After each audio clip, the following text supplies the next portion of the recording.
الشيطان الرجيم بسم الله الرحمن الرحيم الحمد لله رب العالمين بارئ الخلائق أجمعين والصلاة والسلام على أشرف الأنبياء والمرسلين خاتم النبيين رحمة للعالمين أبي القاسم محمد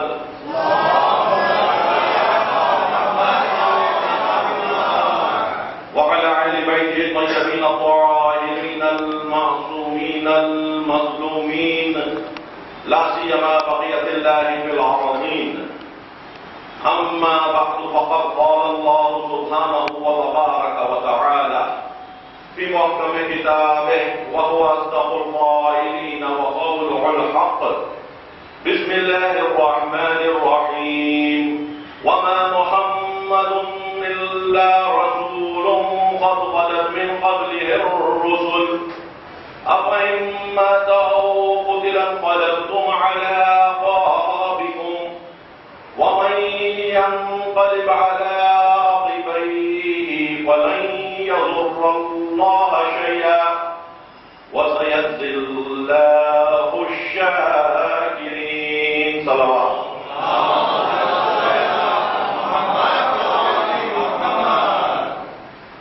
آج کی مجلس ہمارے 9 مجالس کے سلسلے کی تیسری مجلس ہے. جو عنوان مجالس کا ہے وہ سورہ آل عمران کی 144ویں آیت کے تحت وما محمد الا رسول، اس آیت کے ذیل میں انسانی معاشرے پر انبیاء الہی کا اثر. گزشتہ 2 مجالس میں ہم نے پہلے یہ پیش کیا تھا کہ رسولوں کو جو بھیجا گیا ہے ان کا پیام مہم ہوتا ہے، کیونکہ آیت یہ کہہ رہی ہے کہ کیا اگر رسول مر جائیں یا مارے جائیں تو کیا تم الٹے پیر پلٹ جاؤ گے، اور جو یہ کرے گا وہ اللہ کا کوئی نقصان نہیں کر سکتا، اور یقیناً اللہ شاکرین کو عنقریب جزا عطا کرے گا. تو یہ ایک بات بالکل واضح ہو گئی کہ رسول، میں گزشتہ 2 مجالس کا خلاصہ کر رہا ہوں، آئے ہیں ایک میسج ڈیلیور کرنے کے لیے، تعلیمات دینے کے لیے، اور ان کی تعلیمات ابدی ہیں، ان میں کوئی تبدیلی آنے والی نہیں ہے. ابتدا سے انتہا تک ایک ہی پیام ہے، پیام توحید، اور اس توحید کو سمجھ کر زندگی گزارنے کا یقین انسان کو منتقل کر رہا ہے نبی، کہ جس کو وہ یقین پہلے سے حاصل ہو چکا ہے. تو یہ کیفیت ہمارے پاس واضح طور پر نظر آ رہی ہے کہ رسول ہمارے لیے مثال ہے، اور جب مثال بن گیا تو وہ ایسے انسان کے لیے مثال بنا کہ جسے اللہ نے اشرف المخلوقات بنایا. اللہ تعالیٰ نے اسے سب سے پہلے بنانے کے بعد فرشتوں کو سجدہ ہونے کے لیے کہا، اس کے بعد اپنے آپ کو تبارک اللہ احسن الخالقین کہا، اس کے بعد وَنَفَخْتُ فِيهِ مِنْ رُوحِي کہا. یہ سب تمام کی تمام عظمتیں جو انسان کو دی جا رہی ہیں، اس انسان کو رسول سے کہا جا رہا ہے کہ اب اس کو لے کر آگے بڑھو. یہ انسان کے جو میری فطرت پر خلق کیا گیا ہے، فطرت اللہ الذی فطر الناس علیہا، یہ کو 2 گزشتہ مجالس کا خلاصہ ہو رہا ہے. اس فطرت پر جو میری فطرت ہے اس پر اس کو خلق کیا گیا ہے. اس سے پہلے سے ہی گواہی دے جا چکی ہے کہ دیکھو الست بربکم قالوا بلی، کہ میں نے تم سے گواہی دے دی اور تم نے گواہی دے دی کہ جو تم کو بھیجا جا رہا ہے وہ صاف صاف توحید کی بنیاد پر بھیجا جا رہا ہے. تو توحید کا فطرت میں چھپا ہوا رکھ کر انسان کو بھیجا گیا. انسان نے اپنی چھپی ہوئی دولت کو فراموش کیا، رسولوں کی آمد شروع. رسولوں کی آمد شروع ہوئی. کل کی مجلس میں نے اور ایک آیت کی تلاوت کی تھی کہ تاکہ لوگوں کے پاس اللہ کے سامنے کوئی بہانہ نہ رہ جائے. رسولوں کے بعد لوگوں کے پاس لِأَلَّا يَكُونَ لِلنَّاسِ عَلَى اللَّهِ لوگوں کے پاس اللہ کے مقابل میں کوئی حجت نہ رہ جائے، اس کا سبب صاف صاف یہی تھا کہ اگر انسان اپنی چھپی ہوئی توحید کی طرف نظر نہ کرتا اور اپنے اطراف تمام کے تمام ایسے لوگوں کو دیکھتا کہ جو نمونہ نہ بن پاتے، تو وہ اللہ کے سامنے آ کر کہتا، مالک جب میں پیدا ہوا، جب میں آنکھیں کھولا، پورے کے پورے لوگ مجھے ایسے ملے کہ جو میری توحید کو زندہ کرنے والے نہیں تھے۔ کیسے توحید پر عمل کیا جائے بتانے والے نہیں تھے۔ تو شرک کی حد تک تو مجھے پکڑ سکتا ہے، دنیا میں زندگی گزارنے کے لیے پکڑ نہیں سکتا۔ تو مجھے شرک کے لیے تو پکڑ سکتا ہے کیونکہ میں نے گواہی دی تھی، فطرت میری تیری فطرت پر ہے اور وہ فطرت توحید ہے۔ تو مجھ کو یہ بات پر تو پکڑ سکتا ہے کہ میں نے شرک کیا، مگر یہ بات پر پکڑ نہیں سکتا کہ میں نے زندگی ایسی کیوں گزاری، یہ کیوں حرام تھا، یہ کیوں حلال تھا، عبادت ایسے کیوں نہیں، ویسے کیوں نہیں، ان کا حق کتنا، ان کا حق کتنا، مر جانے پر بچوں کا حق کتنا، ماں باپ کا حق کتنا، یہ سب چیزیں مجھے کچھ بھی نہیں پتا۔ مجھے جینے کا سلیقہ تیرے نام کے ساتھ کسی نے بتایا نہیں تھا۔ ایک کے بعد اس لیے ایک کے بعد ایک رسول بھیجا گیا۔ قرآن کی آیتوں میں ملتا ہے کہ کوئی امت یا قوم بچی ہوئی نہیں ہے کہ جس کے لیے رسول نہ بھیجا گیا، کہ جس کے لیے رسول نہ بھیجا گیا ہو۔ تو اب یہ اعلیٰ انسان کو اور بلندیوں پر لے جانے کے لیے، یہ اعلیٰ انسان کو اور بلندیوں کے اوپر لے جانے کے لیے رسولوں کو بھیجا گیا ہے۔ لقد من اللہ علی المؤمنین اذ بعث فیہم رسولا منہم، اللہ نے بہت بڑی منت احسان کیا ہے مومنین پر کہ اس نے ان کے درمیان رسول کو بھیج دیا۔ کافرین نہیں کہہ رہا ہے، توجہ کا محتاج ہوں، آج کی گفتگو میں یہاں سے آگے لے کر رہا ہوں۔ کافرین نہیں کہہ رہا ہے، کہہ رہا ہے کہ مومنین کے درمیان میں نے جو رسول کو بھیج دیا، وہ رسول ان میں مومنین کے لیے بڑی احسان کا سبب ہے۔ اگر یہ رسول نہ ہوتا تو یہ مومنین کے پاس کمال کا تصور بھی نہ ہوتا۔ اگر یہ رسول نہ ہوتا تو ان مومنین کے پاس جو اللہ کی ذات پر تو یقین کر چکے ہیں، لیکن کمال الہی کو کیسے سمجھا جائے، اپنی زندگی کو اس کمال تک کیسے پہنچایا جائے، اس کا کوئی اندازہ ہو ہی نہیں سکتا تھا، یہ ممکن ہی نہیں تھا۔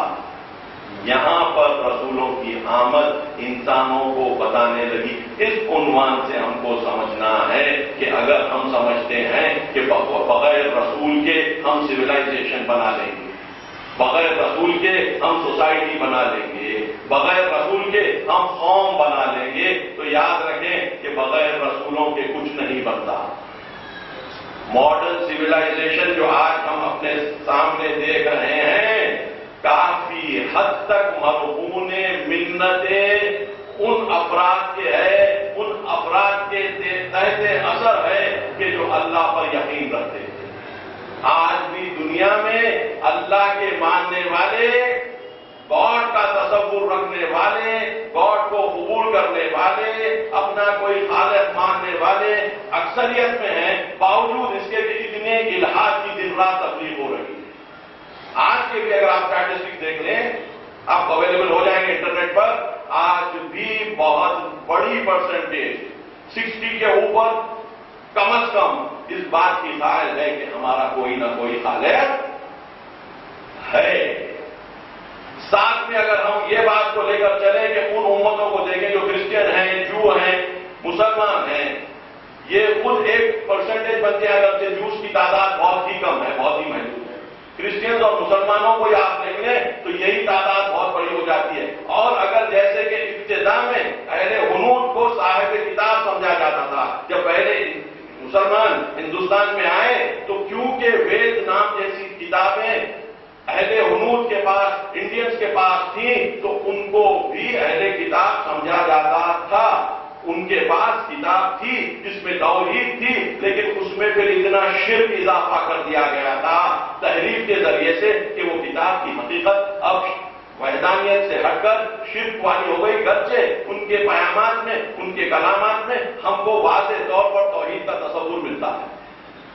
اگر وہی بنیاد کو لے کر چلیں تو بدھ، کیونکہ ویدک ٹریڈیشن کے بعد بدھا آئے، انہوں نے بڑی کوشش کی بت پرستی سے اس قوم کو ہٹانے کی، تو اگر ہم ان کو حرکت کو چاہے ہم نبی مانیں یا نہ مانیں، شاید اس کی دلیل ہم کو نہ ملے گی، لیکن ہم کو یہ ماننا پڑے گا کہ اس بڑے منطقے میں جو تقریباً پوری آج کی جمعیت کا تقریباً 15% پاپولیشن انڈیا میں جیتا ہے، تو اتنی بڑی آبادی کو بغیر رسولوں کے اللہ نے کبھی نہیں چھوڑا، تو کسی نہ کسی شکل سے ان کے پاس کتاب آئی اور وہ کتاب پھر تحریف کی شکل ہو گئی، تو اگر ہم ان کو بھی شامل کر لیں تو ٹوٹل پاپولیشن میں سے نبیوں کے ماننے والے، کتابوں کے ماننے والے 85 to 90% ہو جائیں گے۔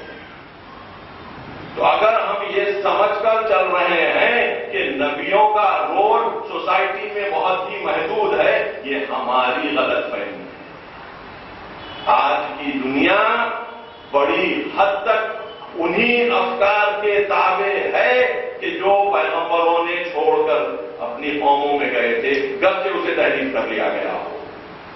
رسول اس زمانے میں دنیا میں آتے ہیں کہ جیسے نہج البلاغہ میں مولانا مفتیان فرماتے ہیں کہ جب ایک مدت گزر چکی تھی کسی رسول کو آئے ہوئے، جناب عیسیٰ کے بعد کوئی رسول کی تاریخ ہمارے پاس نہیں ہے، فترۃ من الرسل کہا جاتا ہے، ایسا پیریڈ کہ جس کے بعد ایک لمبا گیپ رہا رسولوں کی آمد میں۔ انسان کو اللہ شاید ٹرین ہونے کے لیے چھوڑ رکھا تھا، کیونکہ جناب عیسیٰ وہ تنہا اولو العزم پیغمبروں میں سے ہیں۔ توجہ کا موقع ہے، جناب عیسیٰ تنہا ان پیغمبروں میں سے ہیں جو اہل کتاب کے لیے آئے، یعنی یہودیوں کے لیے آئے۔ باقی کے 4 اولو العزم پیغمبر، جناب نوح، جناب ابراہیم، جناب موسیٰ اور رسول صلی اللہ علیہ وسلم، یہ 4 کے 4 انہی قوموں میں آئے کہ جو بت پرست تھی، بت کی پوجا کرتی تھی۔ تو ہمارے پاس یہ بالکل واضح ہے کہ جو شرک کرتا ہے وہ شرک جب تک کہ توبہ نہ کی جائے شرک بخشا نہیں جاتا۔ کل میں نے شرک کو قابل معافی کہا، یہ دلیل میں نے کل پیش نہیں کی۔ کسی ایک برادر کو یہ سوال ہوا کہ آپ نے کس طریقے سے شرک کو قابل معافی کہہ دیا؟ اس کی صاف دلیل یہ ہے کہ 4 بڑے اولو العزم پیغمبر مشرکین کے پاس آئے اور مشرکین کو وارن کیا، ان میں سے ایک تعداد کم یا زیادہ دین کی طرف آ گئی، توبہ کیا، وحدانیت خدا کو قبول کیا اور بخشے گئے۔ رسول کی امت بھی مکہ معظمہ مرکز تھا بت پرستی کا حجاز میں، سب سے بڑا معبد اگر حجاز میں تھا تو وہ خانہ کعبہ کو کر دیا گیا تھا۔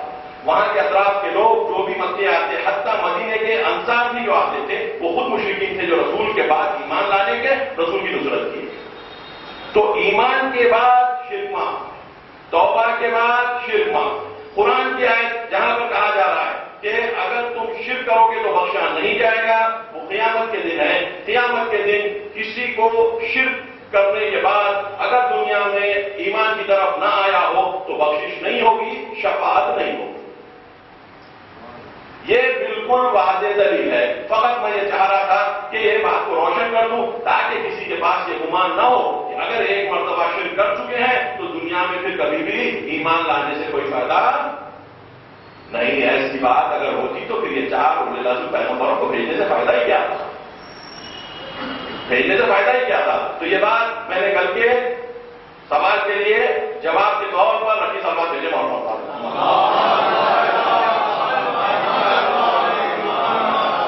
میں نے کل یہ اشارہ بھی کیا تھا کہ رسول سے کہا جا رہا ہے، اے رسول کہہ دو انما انا بشر مثلکم، قل انما انا بشر مثلکم یوحی الی، میں تم جیسا بشر ہوں مگر یہ کہ مجھ پر وحی کی جاتی ہے۔ اس سے یہ اندازہ ہوتا ہے کہ اللہ نے جب رسول کو ہمارے لیے تمام کے تمام امور بندگی میں رسول ہمارے لیے، توجہ کا مطلب ہمارے لیے مثال ہیں۔ لقد کان لکم فی رسول اللہ اسوۃ حسنہ، یعنی اگر رسول ہمارے لیے بہترین مثال ہے تو تمام افعال بندگی میں، تمام بندگی کے کاموں میں رسول ہی ہمارے لیے بہترین مثال ہو سکتے ہیں۔ اب رہا یہ یوحا الیہ، میرے طرف وحی کی جاتی ہے، اب فقط جو اسپیشل چیزیں رسول کے پاس ہوں گی وہ رسول کی بندگی کو نہیں، رسول کی رسالت کے لیے ہوں گی۔ توجہ کا مطالبہ، مثال کے طور پر ہمیں پھر نہج البلاغہ میں مولا متقیان کا بیان ملتا ہے کہ بچپنے سے اللہ نے جیسے رسول نے کچھ ہوش پایا، ایک بڑے فرشتے کو رسول کے لیے رکھ دیا، محفوظ کر دیا کہ جو رسول سے چھوٹی سی بھی ایسی اخلاقی کمزوری کا اظہار ہو وہ بھی نہ ہونے دیتا۔ چھوٹی سے چھوٹی اخلاقی کمزوری کا اظہار بھی رسول سے نہیں ہونے دیتا۔ بچے ہیں، کھیلنے میں کودنے میں ایک مثال ہے کہ لباس رسول کا ہٹ رہا تھا، اپنے پیروں پہ سے ہٹ جا رہا تھا تو ہوا ایسی چلی کہ وہ لباس اپنی جگہ پر آ گیا۔ یہ فقط اور فقط وہ عظمت رسول کے لیے ہے، ورنہ رسول کی بندگی، رسول کی توحید، رسول کا ایمان، یہ پوری کی پوری رسول کی کوششوں کا نتیجہ ہے، پورے کا پورا رسول کے کوششوں کا نتیجہ ہے۔ میں توجہ کا محتاج ہوں، میں یہ بار بار کہہ رہا ہوں، اگر ہم سمجھتے ہیں کہ رسول نے ایمان لایا تو رسول کو ایمان لانے کی ضرورت نہیں تھی۔ میں نے کل 2 آیتیں بھیجی، آمن الرسول والی آیت، اور اس میں اللہ نے مومنین کو بھی جوڑ دیا ہے۔ رسول ایمان لے آتے ہیں اس چیز پر جو ان پر بھیجی جا رہی ہے، اور مومنین بھی ایمان لاتے ہیں۔ ایسی اور بھی کئی آیتیں ہیں جہاں پر رسول کی کوشش، رسول کی محنت، رسول کی مشقت کو بنیاد بنایا گیا ہے۔ دوسری قوموں کی حد تک اگر میں دیکھوں، دوسری انبیاء کی حد تک میں دیکھوں، ایک حدیث میں ملتا ہے، جناب موسیٰ سوال کرتے ہیں اللہ سے، اے مالک تو نے مجھے رسول کیوں بنا دیا؟ تو نے مجھے رسول کیوں بنا دیا؟ موسیٰ کو نہیں پتا کہ رسول کیوں بن گئے۔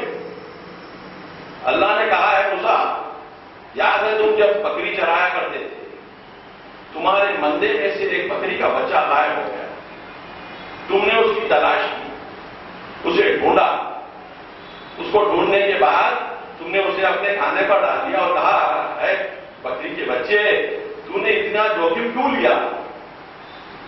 یعنی اس کی حفاظت کی تمہیں جب اتنی پرواہ دکھی مجھ میں تو میں نے تمہیں نبی بنا دیا۔ تم جب ایک بکری کے بچے کی ایسی پرواہ کر سکتے ہیں کہ وہ الگ اگر ہو جائے گا تو بھیڑیا اسے کھا سکتا ہے، تو اس کی پریشانی میں تم اسے ڈھونڈ لے آتے ہو، ورنہ ایک بکری کا بچہ کوئی چیز بڑی نہیں ہوتی۔ تم جوخم اٹھاتے ہو، تم محنت کرتے ہو، تم ڈھونڈتے ہو ادھر ادھر، تم پر بھی حملہ ہو سکتا ہے، لیکن تمہارا یہ بکری کے بچے کا خیال رکھنا اس بات کی دلیل ہے کہ تم انسانوں کا یقیناً خیال رکھو۔ امام جعفر صادق علیہ السلام سے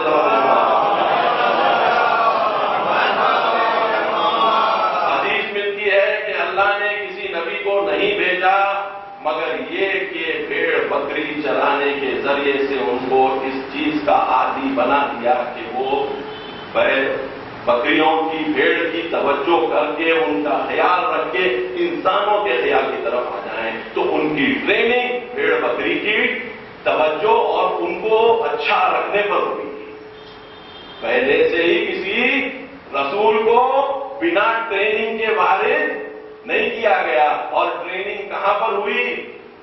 نیچر میں، طبیعت میں، جہاں پر کھلے میدان، پہاڑ، گھاس، اور یہ بن زبان، بغیر بولتے ہوئے، بغیر زبان رکھتے ہوئے جانور کے جو پورے کے پورے اس نبی کے محتاج ہیں اپنی حیات کے لیے۔ یہی کیفیت وہ زبان نہیں رکھنے والے انسان ہیں آج کے، جن کو نبی کی زبان کی ضرورت پڑتی ہے۔ ہم سمجھتے ہیں کہ فقط بھیڑ بکری کو زبان نہیں ہوتی، کروڑوں لوگ آج دنیا میں ہیں جو اپنی زبان کھول نہیں سکتے، اپنے پر ظلم اگر ان پر ہوتا ہے تو وہ چلا نہیں سکتے کہ ہم پر ظلم ہو رہا ہے۔ قرآن کی آیت ہے جہاں اللہ تعالیٰ فرماتا ہے کہ میں پسند نہیں کرتا کہ کوئی اپنی آواز بلند کرے شکوے کے لیے مگر سوائے وہ کہ جس پر ظلم ہوتا ہے، سوائے اس کے کہ اس پر جس پر ظلم ہوتا ہے اس کو اختیار ہے اپنی آواز بلند کرنے کا۔ آج بتائیے اگر آواز بلند کی جا رہی ہے تو اس کا نتیجہ کیا ہو رہا ہے؟ پوچھا جا رہا ہے کہ آواز کیوں بلند کی جا رہی ہے؟ ہم کو قرآن میں ملتا ہے اے رسول اگر کوئی مشرک تمہارے پاس پناہ لے لے تو اس کو پناہ دے دینا، اسے تعلیم دینا اور اسے ایسی جگہ پر چھوڑ دینا کہ جو اس کے لیے امن کی جگہ ہو، وہاں پر جہاں پر اس کو کوئی خطرہ محسوس نہ ہو، کوئی خطرہ لاحق نہ ہو۔ یہ رسول کو تعلیم دی جا رہی ہے۔ مشرک بھی آ رہا ہے جو ظلم عظیم کیا ہوا ہے، قرآن کی آیت میں شرک ظلم عظیم ہے، اس کو بھی امن کی جگہ دو، سکھاؤ اور ایسی جگہ پر واپس چھوڑ دو کہ جو پھر اس کے لیے امن کی جگہ ہو۔ آج ہم اس تمدن یافتہ دور میں دیکھ رہے ہیں کہ کسی کو امن دینا تو دور کی بات ہے، اس کے دین کے لیے، بلکہ دین کے لیے نہیں، اس کی کھانے کی غذا کے لیے اس کو قتل کیا جا رہا ہے، اور کہنے والا کہہ رہا ہے کہ اس سے مجھے کیا، کھایا کیوں تھا، یا ایسے احساس ہونے کیوں دیا گیا تھا کہ کھایا ہو۔ اور ہمارے سب سے اعلیٰ اقتدار رکھنے والے لوگ ایسے گفتگو کر رہے ہیں جیسے کہ سوشل ورکر ہوں، بہت ہی برا ہوا۔ آپ کو قانون جاری کرنا ہے یا آپ کو یہ کہنا ہے کہ بہت ہی برا ہوا؟ اس دور میں، اس دور میں میں یہ قصہ بار بار نقل اس لیے کرتا ہوں جو امیر المومنین کے دور میں ہوا کہ جہاں پر معاویہ کے فوجیوں نے ایک ذمی عورت، ایک غیر مسلمان عورت لیکن جو حضرت علی کی حکومت میں ذمی تھی، یعنی حکومت کو اس کا ذمہ تھا، وہ تحت پروٹیکشن تھی رسول کے حقیقی جانشین کی، تو وہاں پر جب اس کے پیزب چھین لیے گئے تو علی کو بخار آ گیا، مارا نہیں، لوٹا تو فقط پیزب چھین لیے گئے، علی کو بخار آ جاتا ہے۔ یہ 1400 سال پرانی بات ہے۔ کسی دور افتادہ علاقے میں، دلی سے 100 کلومیٹر جیسا نہیں، مارا بھی نہیں گیا، اور مولا اٹھ کر نہج البلاغہ کا خطبہ ارشاد فرماتے ہیں، کہتے ہیں کہ اگر یہ خبر سن کر اگر کوئی مسلمان مر جائے تو میں اس پر ملامت نہیں کروں گا۔ یہ کیسی حساسیت ہے؟ انسانی زندگی کی حساسیت کو اہمیت دینا یہ رسولوں کی تعلیم کا پہلا سبق ہے۔ اگر انسان کو عظمت نہیں دیں گے تو پھر انسان کو جینے کا حق کیسے دو گے؟ جانور سے بھی بدتر سمجھو گے۔ گائے کو عزت دو گے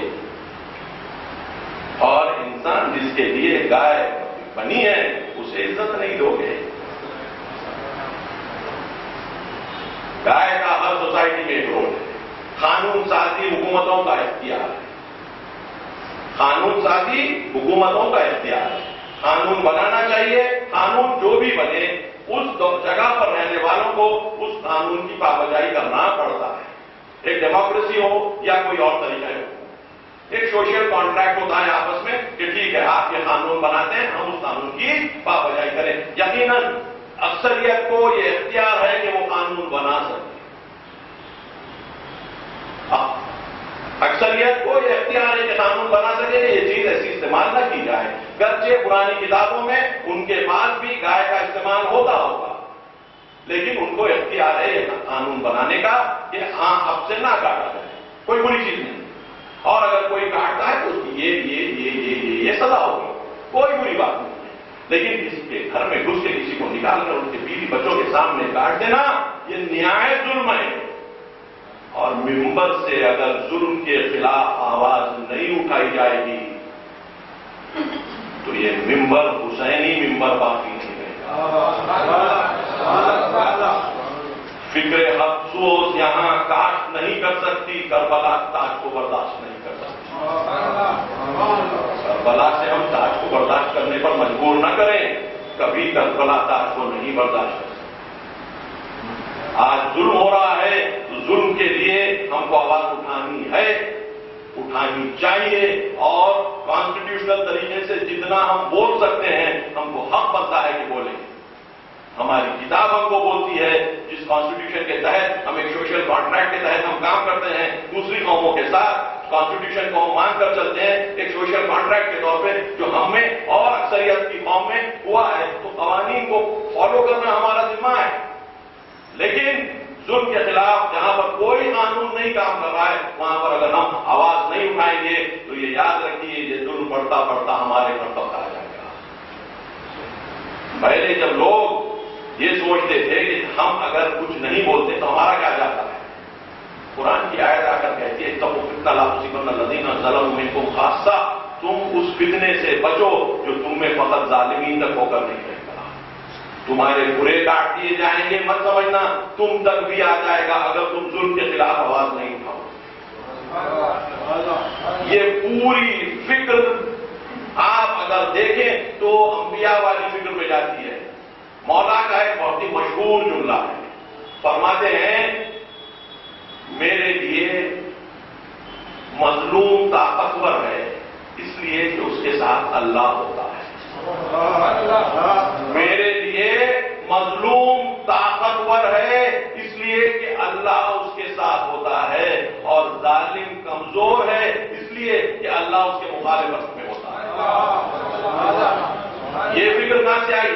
ظالم طاقتور، مظلوم کمزور، یہ تو ہمارے پاس پرانا رول ہے، یہ تمہارا رول ہے۔ علی کا رول نہیں ہے، میں علی والوں سے بات کر رہا ہوں، میں علی والوں سے بات کر رہا ہوں۔ علی کا رول الٹا، اللہ کو دیکھنے والا اللہ کی نظر سے دیکھتا ہے، دنیا کو دیکھنے والا دنیا کی نظر سے دیکھتا ہے، علی نے اللہ کی نظر سے دیکھ کر یہ کہا ہے۔ میں نے کل ایک چھوٹی سی مثال پیش کی تھی کہ معاویہ نے کہا تھا مولا کی شہادت کے بعد کسی مولا کے صحابی سے کہ تم میرے لیے کوئی علی کی صفت بیان کرنا، اور انہوں نے کہا کہ کیا ضرورت ہے، لیکن اس کے بعد انہوں نے بیان کر دیا اس لیے کہ معاویہ نے اصرار کیا۔ کہا ہم رات کے وقت علی کو کبھی عبادت میں دیکھتے تھے اور علی گڑ گڑاتے ہوئے اللہ کے سامنے کھڑے ہو کر پکارتے تھے رات کی کہ اندھیرے میں کہ مالک اتنا لمبا سفر ہے اور میرے پاس کچھ بھی نہیں ہے۔ عبادت کا ابتدائی اصول یہ ہے اللہ کے سامنے اپنے آپ کو صرف سمجھو، کوئی چیز کے سامنے نہیں جھکتی، ناچیز چیز کے سامنے جھکتا ہے۔ جب تک احساس ناچیز نہیں ہوتا اور ناچیز ہونے کا اختیار اس کو ہے کہ جو حقیقی معنی میں چیز کو سمجھے، جو چیز ہی کو نہ سمجھے وہ ناچیز نہیں ہوگا۔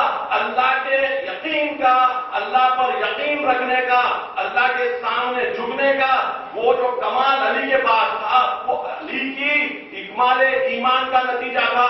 علی نے اپنے آپ کو اللہ کے سامنے جب رکھا زیرو سمجھا۔ جب دشمنوں کے نرنے میں گر جاتے تھے علی کو اپنی فکر نہیں ہوتی تھی، اللہ کے مقصد کی فکر ہوتی تھی۔ کل میں نے یہ کہا تھا بستر پر سوئے تھے اس لیے کہ مجھے سونا نہیں ہے۔ یہ اگر عبادت ہے تو ناچیز چیز کے لیے سو رہا ہے۔ اب جب انسان اپنے آپ کو یہاں تک لاتا ہے تو پھر دیکھیے کہ اللہ کیسے بلند کرتا ہے، اللہ کیسے بلند کرتا ہے۔ دنیا والے لا کسی کو بلند کر لیں، جسے اللہ بلند کرتا ہے وہی علی ہے، جسے اللہ بلند کرتا ہے وہی رسول ہے، جسے وہ اللہ بلند کرتا ہے وہی حسین ہے۔ صلوات بھیجے پر محمد والے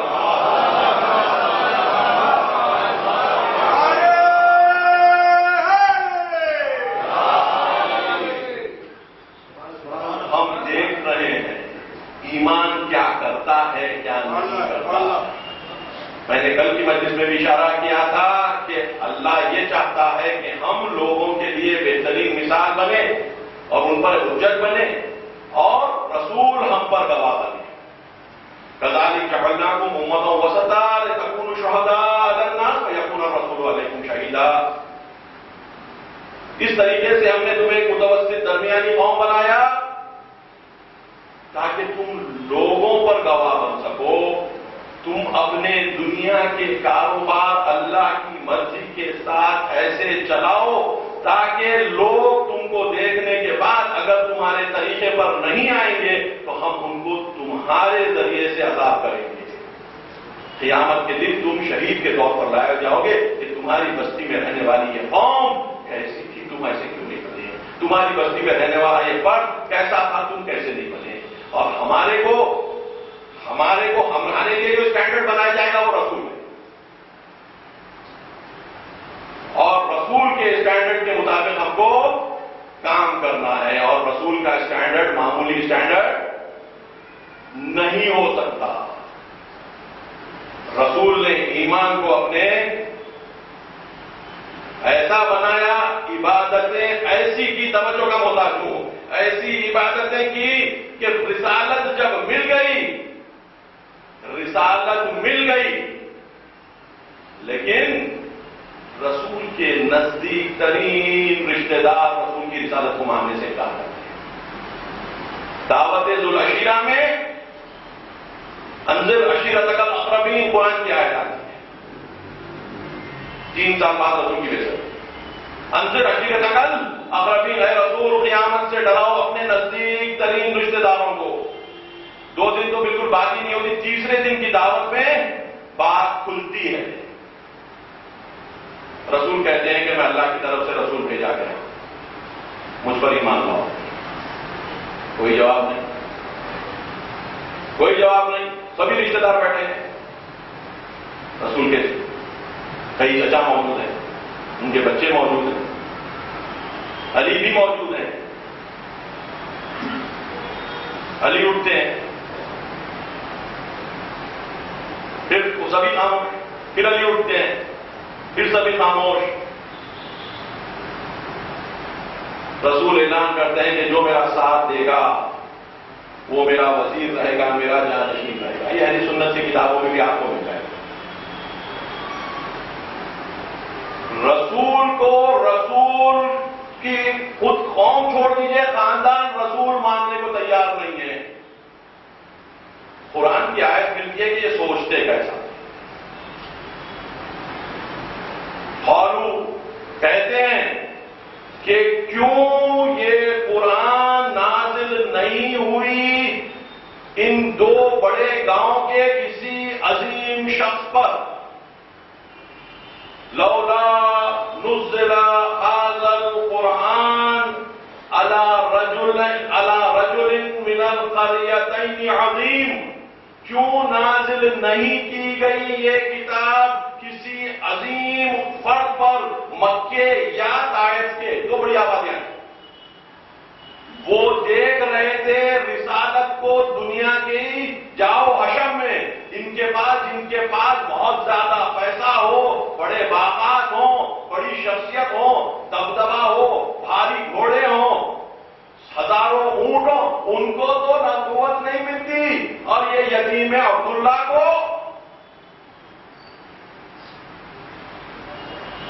قرآن کی آیت ہے. اللہ بہتر جانتا ہے کہ اپنی رسالت کو کہاں پر رکھے. اللہ بہتر جانتا ہے. اللہ عالم حیث یجعل رسالتہ. اللہ قرآن کی آیت, اللہ جانتا ہے کہ اپنی رسالت کو کہاں پر رکھے, کہاں پر قرار دے.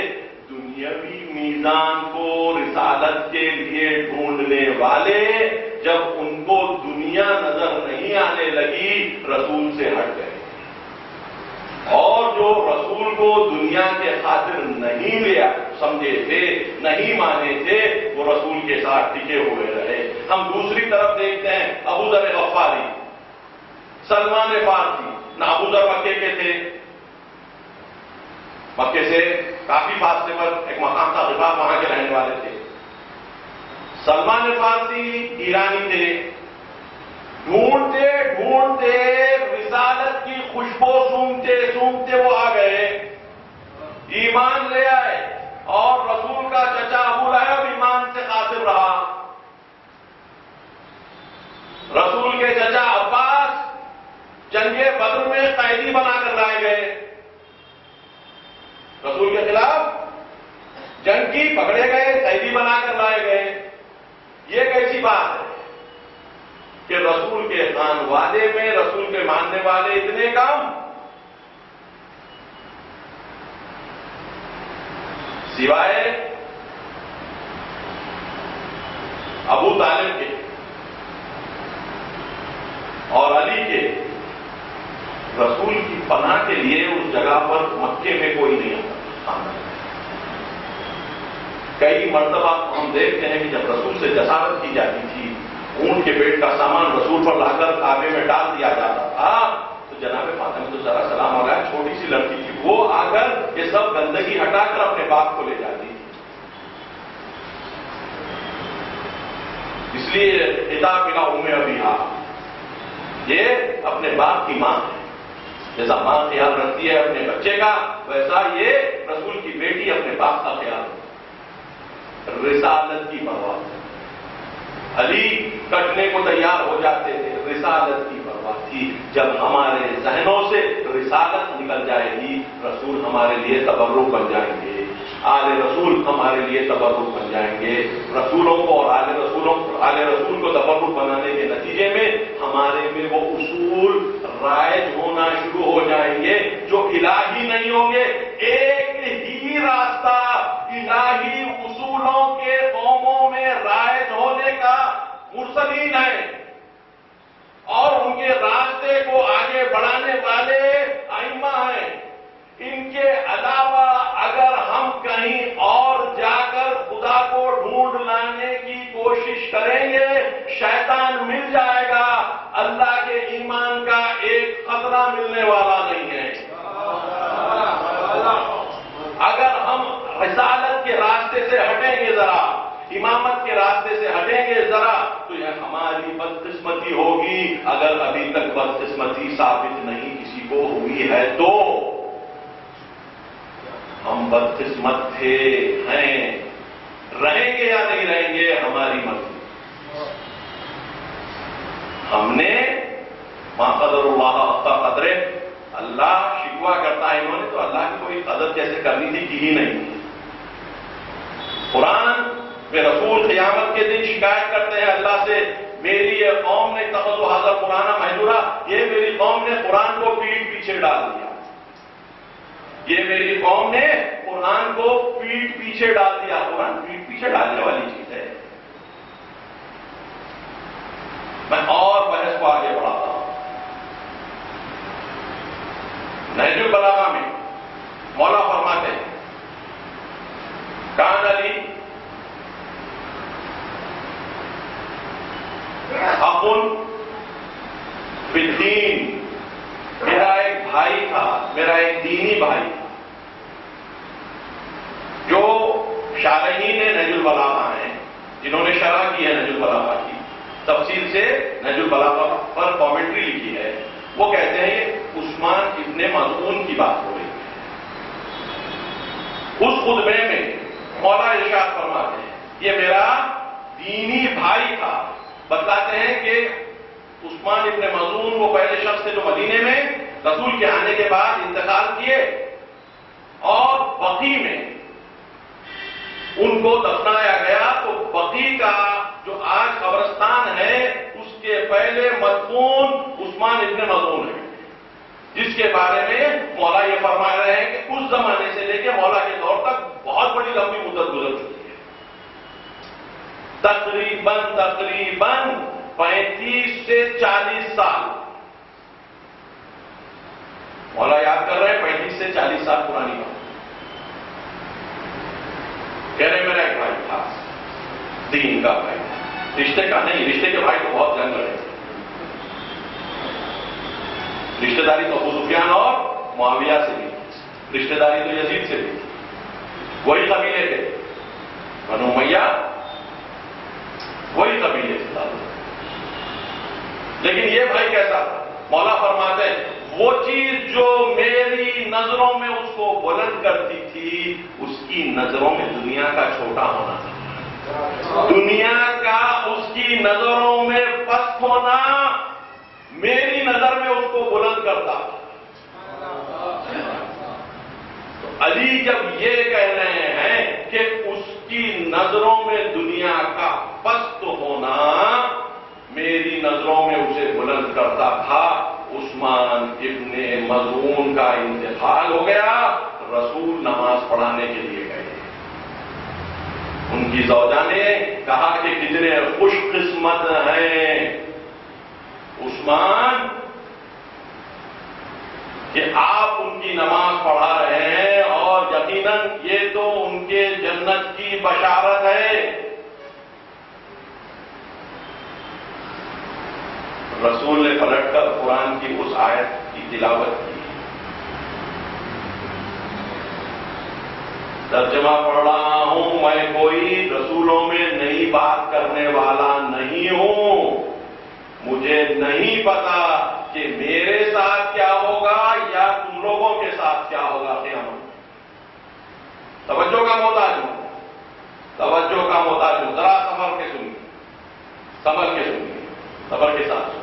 مجھے نہیں پتا کہ میرے ساتھ کیا ہوگا اور تم لوگوں کے ساتھ کیا ہوگا۔ یا رسول اللہ یہ کیا کہہ رہے ہیں؟ اور اللہ کہنے کو کہہ رہا ہے۔ اور ایک آیت ہے، اور ایک آیت ہے، میرے پاس اللہ کے مقابل میں میری پناہ گاہ بننے کے لیے کوئی مجھے طاقت نظر نہیں آتی، میری تو ایک ہی پناہ گاہ ہے، وہ ہے میرا اللہ۔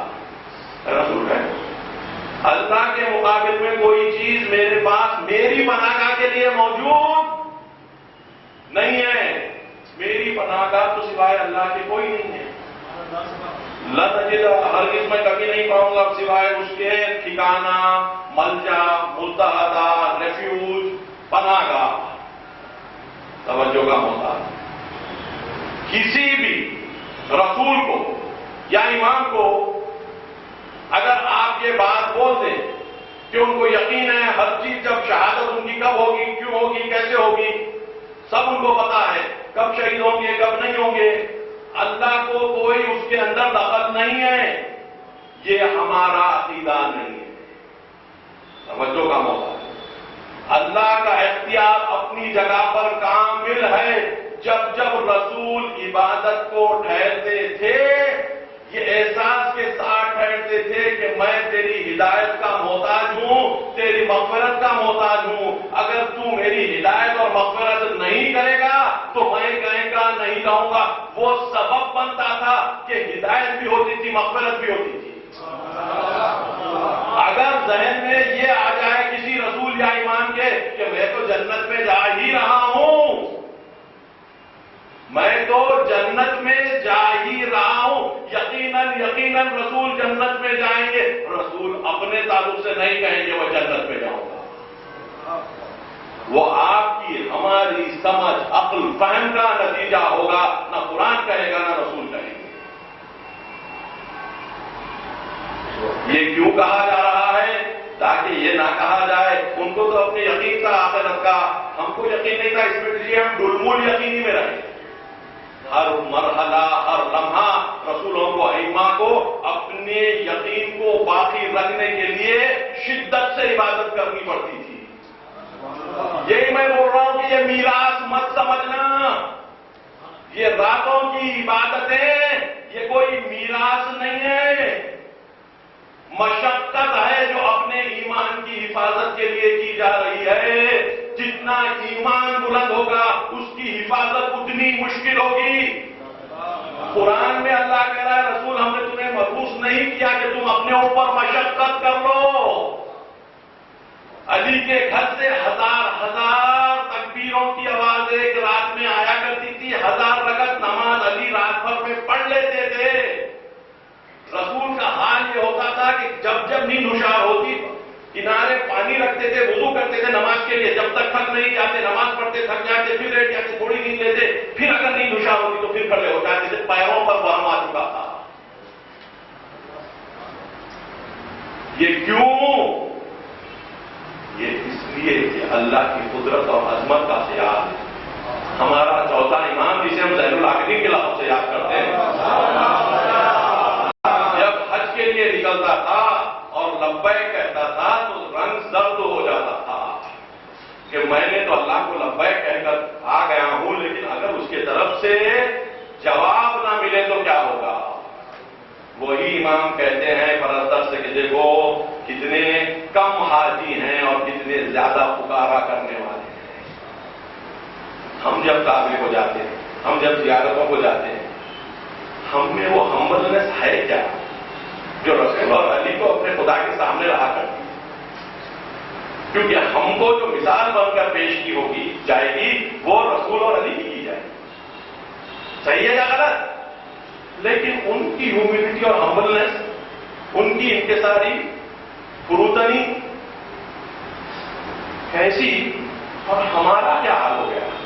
ہم نے قرآن کو صحیح نہیں سمجھا، ہم نے نتیجتاً توحید کو صحیح نہیں سمجھا۔ میں پھر کہہ رہا ہوں، میری گفتگو میرے جوانوں سے، میں بار بار کل کی مجلس میں، پرسوں کی مجلس میں بار بار کہہ رہا ہوں، میری گفتگو میرے جوانوں سے، میرے بزرگوں سے میرا خطاب نہیں ہے، وہ تو میری ہمت افزائی کے لیے جمع ہوتے ہیں۔ ہم قرآن کو صحیح نہیں سمجھ پا رہے ہیں، یہ آیتیں ہمارے پاس گم ہو چکی ہیں، بولنے والے اس پر بولتے نہیں ہیں اس لیے کہ سمجھتے ہیں کہ اس پر بولنا کوئی چیز غلط ہے۔ قرآن ایک واضح کتاب ہے اور ہمارے علماء نے اپنی پوری زندگی لگا دی، ہمارے ائمہ نے اتنی بڑی بڑی قربانیاں دی، رسولوں نے کیسی کیسی قربانیوں کے بعد وہ توحید کا پیام یہاں تک پہنچایا۔ اگر آج ہم وہ توحید کا پیام قرآن سے حاصل نہیں کریں گے، تعلیمات رسول والے رسول سے حاصل نہیں کریں گے تو یہ سب چیزیں ہم کو سمجھ میں آ جائیں گی، یہ سب چیزیں ہم کو سمجھ میں آ جائیں گی۔ یہ کسی طریقے سے ممکن نہیں ہے، بغیر مشقت، بغیر محنت یہ ممکن ہے ہی نہیں۔ اور دنیا کو دیکھ کر جو زندگی گزارنا چاہتا ہے یا ایسوں کی پیروی کر کر زندگی گزارنا چاہتا ہے جو دنیا کو دیکھ کر گزارتے ہیں، تو میں اپنے نوجوانوں کو پہلے یہ بات واضح کرتا ہوں، پہلے میں اپنے نوجوانوں کو یہ بات واضح کرتا ہوں کہ جب تک آدمی اپنی روح کو فنا نہیں کر لیتا، اپنے بدن کو بیچنے کے لیے نہیں نکلتا۔ اشارہ کر رہا ہوں، توضیح بھی ہوگا۔ آج کل ہمارے نوجوانوں کے ذہنوں پر فلمی ہیرو اور ہیروئنوں کا جنون طاری ہوتا نظر آتا ہے، جیسا کہ دوسری قوموں میں۔ یہ ضرور یاد رکھ لیں، جب تک کسی شخص کی روح فنا ہو نہیں گئی، اس کا دل کامل طور پر سیاہ نہیں ہو گیا، وہ کسی شکل سے اپنے بدن کو بیچنے نہیں نکلے گا۔ بدن ایک آلہ ہے، وہ آلہ فقط اور فقط روح کے استعمال کے لیے بنایا گیا ہے، اور وہ کام جو روح کو ختم کر دے گا یا کمزور کر دے گا، اس کے لیے اگر بدن استعمال کیا جا رہا ہے تو یہ بدن کے استعمال کرنے کا مطلب یہ ہے کہ وہ روح کو بھلا دیا جا رہا ہے۔ یہ جتنے لوگ ہم کو نظر آ رہے ہیں دن رات جو ٹیلی ویژن چینل جن کو خدا بنا کر پیش کر رہے ہیں، یہ وہ لوگ ہیں کہ جنہوں نے اپنے آپ کو بھلا دیا ہے اور جنہیں نتیجتاً خدا نے اپنے آپ سے غافل کر دیا ہے۔ اب ویسے غافلین ہمارے سامنے اتنے چمکا کے پیش کیے جا رہے ہیں کہ ہم سمجھتے ہیں ہے جو کچھ تو یہی ہے، دنیا کا کام ان سے کر لیں گے، آخرت میں تو مولا ہے ہی، آخرت میں تو رسول ہے ہی، آخرت میں تو حسین ہے ہی۔ تو آیا ہم نے آخرت کے لیے رسول کو کر دیا، آخرت کے لیے مولا کو کر دیا، آخرت کے لیے امام حسین کو کر دیا؟ اگر یہ ہمارا اگر مقصد ہے تو دیکھیں کیا ہوتا ہے۔ قرآن کی اور ایک آیت ارشاد ہو رہا ہے کہ وہ لوگ جو کچھ کتاب پر ایمان رکھتے ہیں اور کچھ پر ایمان نہیں رکھتے، الذین یؤمنون ببعض الکتاب ویکفرون ببعض، ان کا نتیجہ کیا ہوگا؟ ان کو ذلت ہے دنیا کی زندگی میں، پوری کتاب کو قبول نہیں کرتے، کچھ کو مانتے ہیں کچھ کو نہیں مانتے، ان کا نتیجہ دنیا میں کیا ہو گیا؟ وہ دنیا میں ذلیل ہوں گے اور ان کو آخرت میں اشد عذاب کی طرف پلٹا دیا جائے گا۔ آیا یہ آیتیں میرے نوجوانوں ہم پر کچھ حد تک صادق نہیں ہوتی؟ آیا آج کے نوجوان، آیا یہ آیتیں ہمارے پاس کچھ حد تک ہم پر صادق نہیں ہوتی؟ خدا کہہ رہا ہے لا تقربوا الزنا انہ کان فاحشۃ وساء سبیلا، تم زنا کے قریب بھی نہ جانا، یہ تو بدکاری ہے اور بدترین راستہ ہے۔ اپنی نظروں کو جھکائے رکھو۔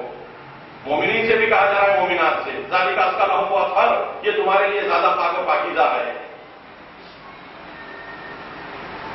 میں کل بھی کہا، آج بھی تکرار کر رہا ہوں، گناہ عادت کی چیز ہے، ثواب عادت کی چیز ہے۔ ہمارے نوجوان اگر ثواب کو عادت کی عادت کر لیں اور گناہ کی عادت ہلکے ہلکے ترک کر دیں تو یہ ایسے ہو جائیں گے کہ آج کے زمانے کا علم اگر کہیں پر ڈھونڈنا ہوگا تو ان کے پاس ہوگا، کیونکہ دماغ روح کی خدمت کے لیے بنایا گیا ہے۔ میں نے پہلی مجلس میں اشارہ کیا تھا کہ اگر اللہ کے بغیر اس دماغ کو چھوڑ دیا جائے، اللہ کی عبادت سے ہٹ کر اس دماغ کو کام میں لایا جائے تو یہ دماغ برائی کے علاوہ کچھ کر نہیں سکتا۔ جیسے اللہ کے دائرے میں آ کے یہ دماغ کام کرنا شروع کرتا ہے، یہ عظیم سے عظیم تر ہوتا جاتا ہے، یہ عظیم سے عظیم تر ہوتا جاتا ہے۔ اور قرآن کی آیت ہے، عمل الصالح کو اللہ بلند کرتا ہے، نیک اعمال کو اللہ بلند کرتا ہے، اور عمل کرنے والے میں اور عمل میں کوئی فاصلہ نہیں ہوتا۔ توجہ کا محتاج ہوں، عمل کرنے والے میں اور عمل میں کوئی فاصلہ نہیں ہوتا۔ جب عمل بلند ہونے لگتا ہے تو عمل کرنے والا بھی بلند ہوتا جاتا ہے۔ عمل کی کوئی حقیقت سوائے عمل کرنے والے کی ذات سے کہیں پر نہیں موجود ہے، اس کے اثرات موجود ہو سکتے ہیں لیکن عمل کی حقیقت انسان کی ذات میں ڈوبی ہوئی ہے۔ تو جیسے عمل بلند کیا جاتا ہے، انسان کی روح بھی بلند ہوتی ہے۔ تو کیا ہم پسند نہیں کریں گے کہ ہمارے اعمال بلند سے بلند تر ہوتے جائیں اور نتیجے میں ہم کو بھی بلندی مل جائے؟ کیونکہ اس منبر پر بیٹھنے کے بعد ہمارا فریضہ بنتا ہے کہ ان کا تذکرہ کریں کہ جنہوں نے اپنے اعمال کے حساب سے اپنے آپ کو بلند سے بلند تر کر دیا۔ بات صحیح ہے یا نہیں؟ قرآن کی اور ایک آیت، هل ندلکم بالاخسرین اعمالا الذین ضل سعیهم فی الحیاۃ الدنیا وانہم یحسبون انہم یحسنون صنعا۔ اے رسول، کیا ہم تمہیں بتا دیں ان لوگوں کے بارے میں کہ جو عمل کے معاملے میں سب سے زیادہ نقصان میں رہے؟ اے رسول، کیا ہم تمہیں ان کی نشاندہی کر دیں کہ جو عمل کے تعلق سے، اعمال کے تعلق سے سب سے زیادہ نقصان میں رہے؟ وہ لوگ وہ ہیں کہ دنیا میں جن کی کوششیں رائے گاں گئیں، بیکار گئیں، اس حالت میں کہ یہ سوچتے تھے کہ ہم بہترین کام کر رہے ہیں۔ تو نقصان اٹھانے والوں میں سب سے بڑا نقصان اٹھانے والا کون رہے گا؟ وہ شخص جو گمان کرتا رہے گا کہ میں تو بہترین عمل کر رہا ہوں، جبکہ اس کی اعمال کی کوئی بنیاد ہی نہیں رہے گی۔ عمل کی بنیاد اگر اللہ سے جڑی ہوئی نہ ہو تو عمل بلند نہیں ہوتا۔ اور شرک ایسی چیز ہے کہ جو دکھ کر نظر نہیں آتی۔ ظاہر شرک بہت آسان، باطنی شرک بہت مشکل۔ شرک کے بارے میں کہتے ہیں کہ اندھیرے رات میں کالے پتھر پر چلتی ہوئی کالی چیونٹی کے مانند ہے۔ کس کو نظر آئے؟ کس کو نظر آئے؟ ہر اس عمل میں جس میں اللہ پورا ہے وہ اللہ کا عمل، ہر اس عمل میں جس میں اللہ کے ساتھ اتنی دنیا شامل ہو گئی وہ دنیا کا عمل۔ یہ نہیں ہے ہم تو 50-50 کے لگ بھگ کام چلانے والوں میں سے ہیں۔ بقول قرآن کے یعقوبون علی حرب، بہت ہی کنارے پر ٹھہرے رہتے ہیں کہ کہیں ایسا نہ ہو کہ قیامت کے دن ہم بہت دور اگر رہیں لائن سے تو ہم کو موقع نہ ملے پیر ڈالنے کا ایمان کی طرف، تو ایسی جگہ جس طریقے سے کبڈی میں ہوتا ہے، یوں ہاتھ لگاؤ بھاگ کے آ جاؤ، یوں پیر لگاؤ بھاگ کے آ جاؤ. یہ کھیل کود والا ایمان کب تک چلے گا؟ جوانوں سے خطاب. یہ کھیل کود والا ایمان کب تک چلے گا؟ میں شروع سے کہہ رہا ہوں، ہم پر یہ فریضہ ہے، قرآن کی آیت ہے کہ تم جب لوگوں کے پاس جانا تو تم ان کو قیامت سے ڈرانا تاکہ شاید وہ لوگ احتیاط کر لیں، اپنے آپ کو بچا لیں. یہ قرآن کی سورہ توبہ کی آیت ہے جو ہمارے پر لازم ہے. ہم جو پڑھ کے آئے ہیں، ہم آپ کو خوش کرانے کے لیے، خوش کرنے کے لیے نہیں آئے ہیں. ہمارا فریضہ یہی ہے کہ توجہ آپ کی اللہ، رسول اور اہل بیت کی تعلیمات کی طرف دیں، اور یقیناً وہ تعلیمات جب سمجھ میں آئیں گی تو وہ تعلیمات کا فیض ہم اٹھاتے ہوئے دوسروں کو بتلائیں کہ یہ فیض کیا ہے، تاکہ دوسرے بھی اس چیز کو سمجھ سکے اور ہماری روش کو قبول کر سکے. آج یہ ہماری کیفیت باقی نہیں رہی ہے، اور اس کی سب سے بڑی دلیل کہ ایمان آسانی سے حاصل نہیں ہوتا کربلا کا واقعہ ہے. یہ کیسی بات کہ رسول کے دوش پر سوار ہونے والے حسین کو میدان کربلا میں سر کاٹ دیا جاتا ہے، جبکہ اسلامی تعلیمات میں سر کا کاٹے جانا بدن سے قابل قبول نہیں ہے. بدترین دشمن کیوں نہ ہو، اس کا سر نہیں کاٹنا چاہیے. دوران غزوات جتنی بھی جنگیں رسول نے لڑی، جتنی بھی جنگیں امیر المومنین نے لڑی، کہیں پر کسی کا سر کاٹا نہیں ہے، کہیں پر کسی کا سر کاٹا نہیں. جنگ نہروان میں خاص حالات تھے جہاں پر ہاتھ کاٹنے کے لیے علی نے کہا تھا، اور وہ بھی اس لیے کہ رسول کی حدیث تھی کہ ان میں سے کوئی ایک ایسا فرد رہے گا کہ جس کا ہاتھ اس طریقے سے نمایاں ہوگا. اس کے علاوہ فقط ایک جگہ ملتا ہے تاریخ میں قبل از کربلا کہ جہاں پر معاویہ کے کمانڈر نے کسی کا سر کاٹا، اور وہ بھی عموم تک بات معلوم نہیں ہوئی تھی کیونکہ خارج بلاد اسلام. اگر ہم یہاں دیکھتے ہیں کہ امام سے ایسی نفرت،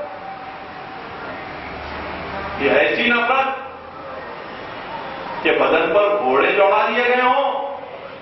ان افراد کے نام تاریخ میں موجود ہیں کہ جنہوں نے 10 افراد کے نام موجود ہیں کہ جنہوں نے امام پر گھوڑے دوڑے. 70 سے زیادہ سر نو کے نیزا پر چڑھائے اور کوفے سے شام بھیجے گئے. اچھے اتنے کم کیسے ہو گئے، برے اتنے زیادہ کیسے ہو گئے؟ ابھی رسول کو گئے ہوئے پورے کے پورے 50 سال بھی نہیں ہوئے تھے. 11 ہجری میں رسول کی رحلت ہے، 61 ہجری میں کربلا ہے. رسول سفر میں رحلت فرماتے ہیں، یہ تو محرم کا مہینہ ہے، اور تقریباً 50 دن 58 دن کے بعد اگر ہوتا تو رسول کے پورے 50 سال ہوتے. لیکن ہم یہ دیکھ رہے ہیں کہ رسول کے وہ نواسے کو کہ جو سب سے آخری نشانی رہ گئی تھی، اور یہ بات حسین نے بار بار کہا تھا، تم کس کو قتل کر رہے ہو؟ کیا تم رسول کے نواسے کو قتل کر رہے ہو؟ کیا تم علی کے بیٹے کو قتل کر رہے ہو؟ کیا تم جگرگوش رسول کو بیٹے کو قتل کر رہے ہو؟ کیا تم فاطمہ الزہرا کے بیٹے کو قتل کر رہے ہو؟ کسی کو پرواہ ہی نہیں تھی. کیوں؟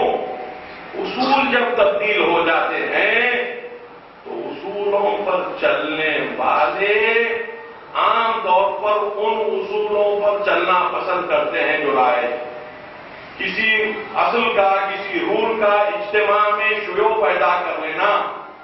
جیسے بد حجابی ہو یا بے حجابی، ایک مرتبہ جب شیوع پیدا کرنے لگی تو اب دیکھتے ہیں کہ ہزاروں مومنہ عورتیں اپنے آپ کو حجاب سے دور کرتی ہیں. یہ انقلاب کا طفیل ہے کہ بعد میں پھر دوبارہ حجاب ہمارے یہاں زندہ ہو.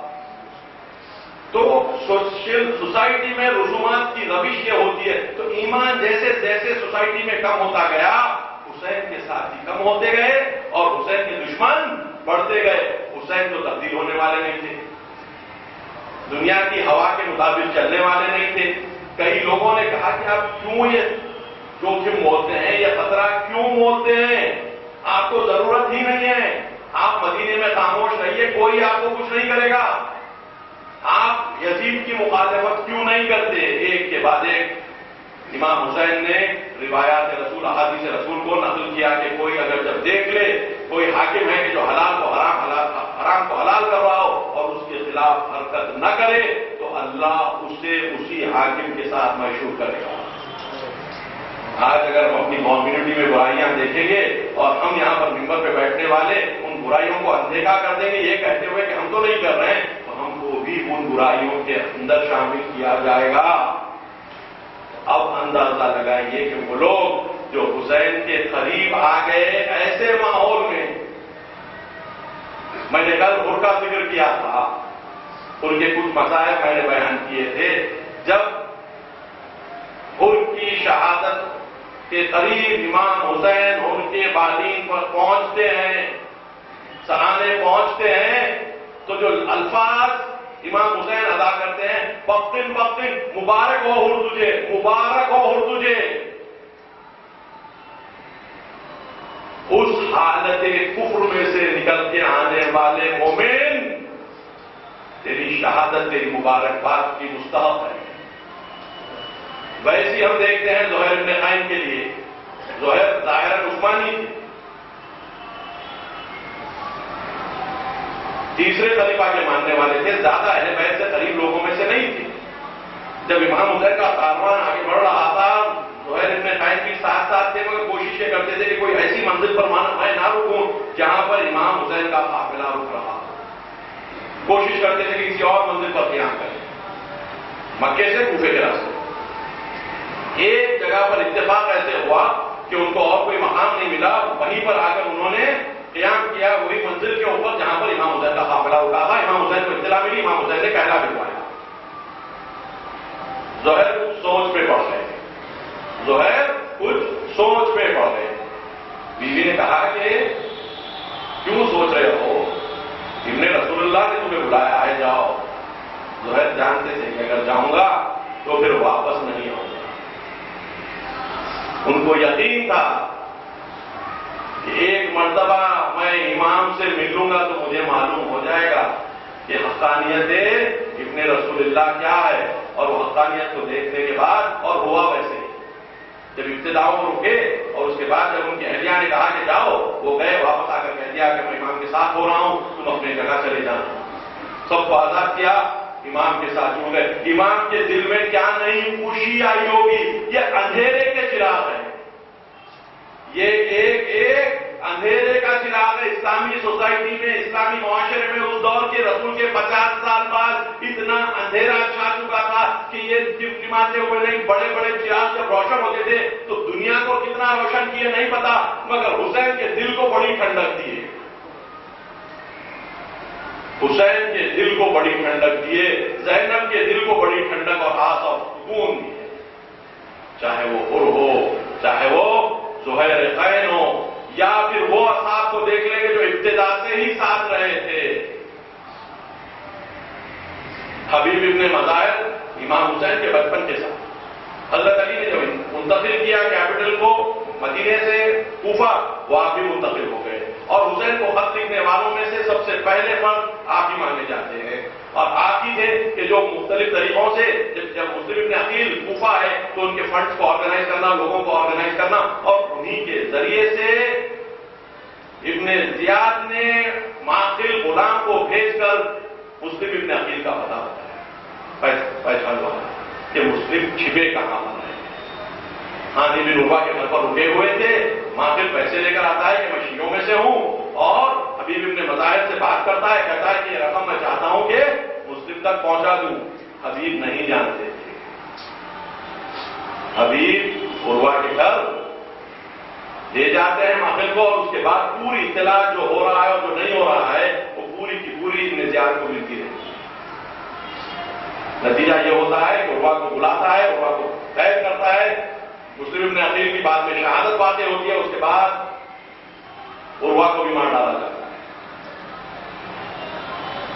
حبیب اپنے آپ کو چھپا لیتے اور کسی طریقے سے اپنے آپ کو کربلا تک پہنچا دیتے، اور ایک صحابی رسول مسلم ابن اوسجہ، سن زیادہ ہو چکا ہے، توانائی نہیں ہے، لیکن کسی شکل سے کوفے سے نکلتے ہیں، کوفے سے کربلا تک جانا یا امام حسین کے قافلے سے ملنا آسان کام نہیں تھا، کیونکہ ابن زیاد نے یہ جانتا تھا کہ کوفے والے سپورٹ کے لیے نکل سکتے ہیں، اس نے راستے بند کر دیے۔ یہ لوگ کیسے پہنچے؟ شاید یہ حجت ہے ان کوفیوں کے لیے کہ جب یہ 0 سال کا فرق پہنچ سکتا تھا تو تم کیوں نہیں پہنچ سکتے؟ مسلم ابن اوسجا غزوات اسلام میں اور بعد از رسول جو قبضہ کیا گیا مختلف ٹیریٹریز میں، اس میں بہت بہادر طریقے سے جنگ لڑنے والوں میں سے تھے۔ اذربائیجان کی فتح میں مسلم ابن اوسجا کا بڑا رول تھا۔ یہ اسلام پر مرنے مٹنے والوں کو جس طریقے سے کربلا میں آ کر سپورٹ کرنا پڑا اور جان دینی پڑی، یہ خود بخود اس بات کی دلیل ہے کہ اسلامی معاشرے میں اسلام باقی نہیں رہا۔ آج تو بہت سال ہو گئے ہیں، ایمان بڑی دولت کا نام ہے، بہت آسانی سے چلا جاتا ہے، بہت آسانی سے مٹ جاتا ہے۔ یہ سبق ہم ان لوگوں سے سیکھنے ہیں۔ کربلا درسگاہ ہے شرافت کی، نیکی کی، اور خلاصہ کہوں تو ایمان کی۔ کربلا ایمان کی درسگاہ ہے۔ حدیث میں ملتا ہے کہ یہ وہ چیز ہے کہ جو کبھی مومنین کے دل کی حرارت کو کم ہونے نہیں دے گی۔ کربلا کا حدیث میں یہ تصور ہے۔ آج ہم کربلا کے طفیل جمع ہوئے ہیں، آج ہم حسین کے طفیل جمع ہوئے ہیں کہ حسین کے صحابیوں کا میں ذکر کر رہا ہوں۔ مسلم ابن اوسجا باوجود اتنے سنوں سال کے جنگ کے لیے آمادہ ہو جاتے ہیں۔ صبح عاشور دیکھتے ہیں کہ امام نے میمنے پر زہیر کو رکھا، میسرے پر حبیب ابن مظاہر کو رکھا، اور علم حضرت عباس کے حوالے کیا۔ حملے ہوتے رہے اور حبیب کا تذکرہ کافی تفصیل سے ملتا ہے۔ حبیب نے جنگ بھی کی، بوڑھے حبیب نے امام کی نصرت کی۔ ایک طرف ششماہ علی اصغر اور دوسرے طرف مسلم ابن اوسجا۔ جب حملہ کیا، کئی کوفیوں کو اور دشمنوں کو واصل جہنم کیا، اور اس کے بعد جب زخمی ہو کر زمین پر آئے تو امام حسین، حبیب ابن مظاہر، یہ سب کے سب جمع ہو گئے۔ حبیب نے کہا ہے مسلم، مجھے اگر معلوم نہ ہوتا کہ میں کچھ ہی دیر بعد تمہارے ساتھ جڑ جاؤں گا تو میں کبھی تم سے یہ نہ وہ چھوڑتا کہ تم میرے لیے وصیت کرو۔ میں کیونکہ جانتا ہوں کہ میں کچھ دیر بعد تمہارے ساتھ جڑنے والا ہوں، اس لیے وصیت کا تم سے تقاضا نہیں کرتا۔ اس حالت میں بھی ہم دیکھتے ہیں کہ مسلم ابن اوسجا اشارہ کرتے نظر آتے ہیں امام حسین کی طرف، اسی کا بحاذا، اسی کا بحاذا ہے حبیب، میں تمہیں وصیت کرتا ہوں امام کے بارے میں، ایسا نہ ہو کہ تم امام کی حفاظت نہ کر سکو اور میرا امام شہید ہو جائے۔ حبیب نے ایسا ہونے نہیں دیا۔ حبیب شہید ہوئے، زہیر شہید ہوئے، ایک کے بعد ایک سب شہداء جب شہید ہوتے گئے تو وہ مرحلہ آ گیا جس کا خوف حبیب ابن مظاہر کو اور مسلم ابن اوسجا کو تھا۔ انہوں نے اپنی جان تو دے دی لیکن حسین کی جان نہ بچا پائے، لیکن خود جو حسین کو دل کی ٹھنڈک انہوں نے عطا کی، وہ ٹھنڈک کا احساس آج ہم ان کے نام کو لیتے ہیں تو ہمارے دل میں ہوتا ہے۔ تم پر سلام ہو ہمارا کہ جو حسین کے قلب کو ٹھنڈا کیا، بیویوں کے دل کو ٹھنڈا کیا، اہل بیت کا سہارا بنے، اور آج ہم اپنے آپ سے دعا کرنا چاہتے ہیں اللہ کی بارگاہ میں کہ ہم کو بھی اہل بیت کے دل کی ٹھنڈک پہنچانے والوں میں سے قرار دے۔ ہمیں اس دنیا سے نہ اٹھا جب تک کہ ہمیں پوری طریقے سے اپنے ایمان پہ کامل نہ کر دے اور رسول و آل رسول کے ماننے والوں میں ہمارا شمار نہ ہو۔ وَسَيَعْلَمُ الَّذِينَ ظَلَمُوا أَيَّ مُنقَلَبٍ يَنقَلِبُونَ۔